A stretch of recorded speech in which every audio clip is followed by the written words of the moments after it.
Friends, welcome back. तो friends, अभी का वीडियो है इंडिया चाइना अपडेट्स।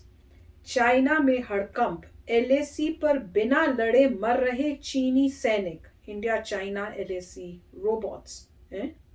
ये नहीं समझ में आया। लास्ट वाला तो बड़ा इंटरेस्टिंग लग रहा है, रोबोट्स भी लिखा हुआ है, पर ये नहीं समझ में आया। ये तो पता चला था कि वेदर की वजह से उनकी तबीयत खराब हो रही है। अब ये उसी के बारे में बोल रहे हैं कि कुछ और है, ये कुछ पता नहीं चल रहा। तो ये तो न्यूज सुन के ही पता चलेगा।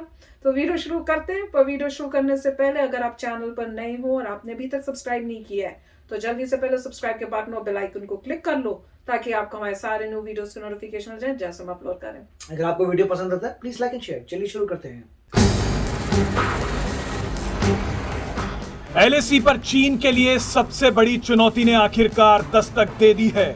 एलएसी पर पहले ही भारतीय जवान चीन के लिए काल बनकर खड़े थे और अब वहां की भयंकर सर्दी ने चीनी सैनिकों को निगलना शुरू कर दिया है।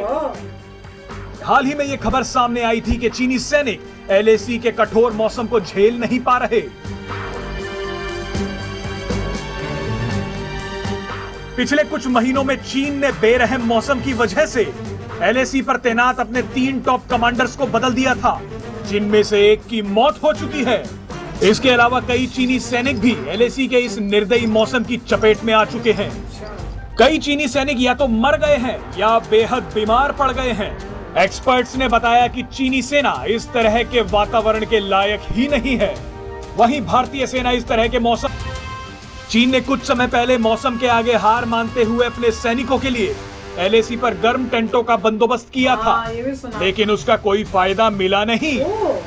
अब इसी बीच ये दावा किया जा रहा है कि सर्दियों के आते ही चीनी सैनिकों का अब एलएसी पर रहना नामुमकिन हो गया है। और इसी को देखते हुए चीन ने कुछ रोबोट्स और अनमैन्ड व्हीकल्स को एलएसी पर तैनात कर दिया है। वैसे आपको बता दें कि ये सिर्फ दावा ही है।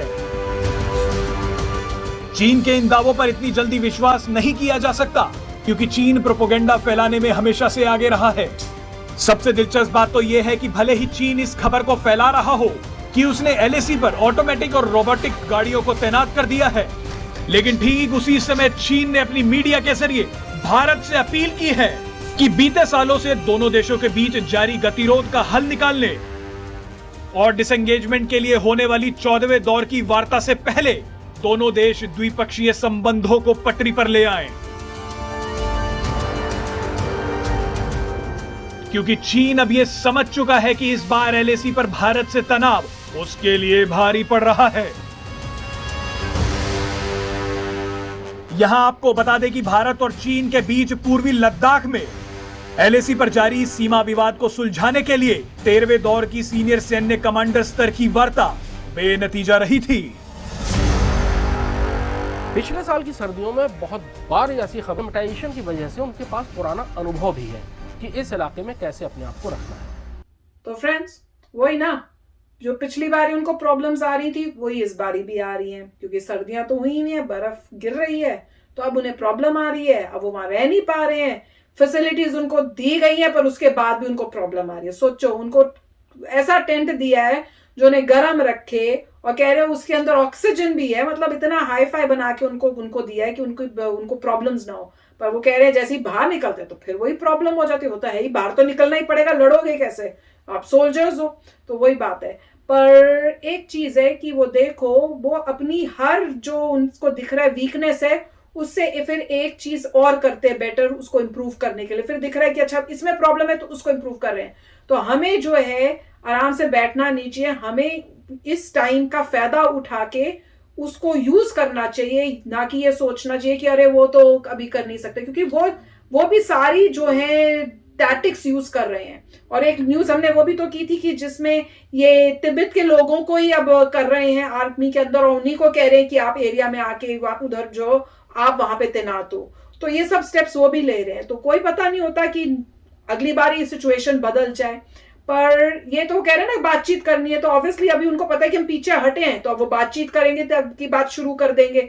जब उनको दिखता है कि अभी हमारी वीकनेस है, हमारे अभी हम जो है कहते हैं ना जैसे कि पलड़ा भारी नहीं है, तब वो बातचीत के लगा के डिस्ट्रैक्ट कर देते हैं। जैसे ही वेदर ठीक हो जाएगा वो फिर से वही काम होगा शुरू फिर से। तो ये सोचने की बात है, और मेरे ख्याल से इस सिचुएशन का फायदा उठाना चाहिए इंडिया को। अब कैसे, ये तो जो अथॉरिटीज उनको देखना चाहिए, क्योंकि अगर यही बात इंडिया के साथ होती, उल्टा हो रहा होता, तो चाइना ने जरूर फायदा उठाना था, मेरे को तो ये लगता है। राइट, तो मतलब ये मेन वही पॉइंट आ रहा है कि इंडिया के सोल्जर्स के पास हाई ऑल्टीट्यूड वॉरफेयर की ट्रेनिंग है, और हमारे सोल्जर्स सियाचिन पे थे काफ़ी समय से, तो एक्सपीरियंस है, वॉर्स का भी एक्सपीरियंस है। हमारे प्लेन्स जो हैं, एयरप्लेन्स भी फाइट कर सकते हैं उस एलिवेशन पे, इन द सेंस कि एयर रेडिफाइड होती है, कैसे लैंड करना है, कैसे फाइट करना है उस टाइप ऑफ एयर पे। और उसके बाद हमारे जो सोल्जर्स हैं वो कैसे वहाँ पे रहते हैं।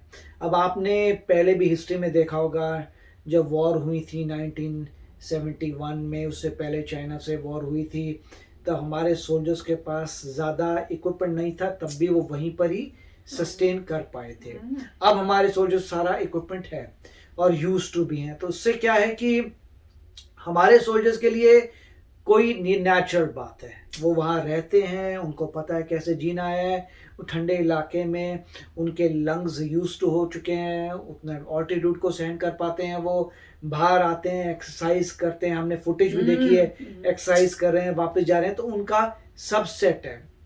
अब ये लोग जो है, उन्होंने टेक्निक ये की कि थोड़ी लग्जरी दे देते हैं अपने सोल्जर्स को, air conditioned kind of temperature control tent बना दिए, उससे वो लोग एक्लीमेट नहीं हो पाए और एडजस्ट नहीं हो पाए।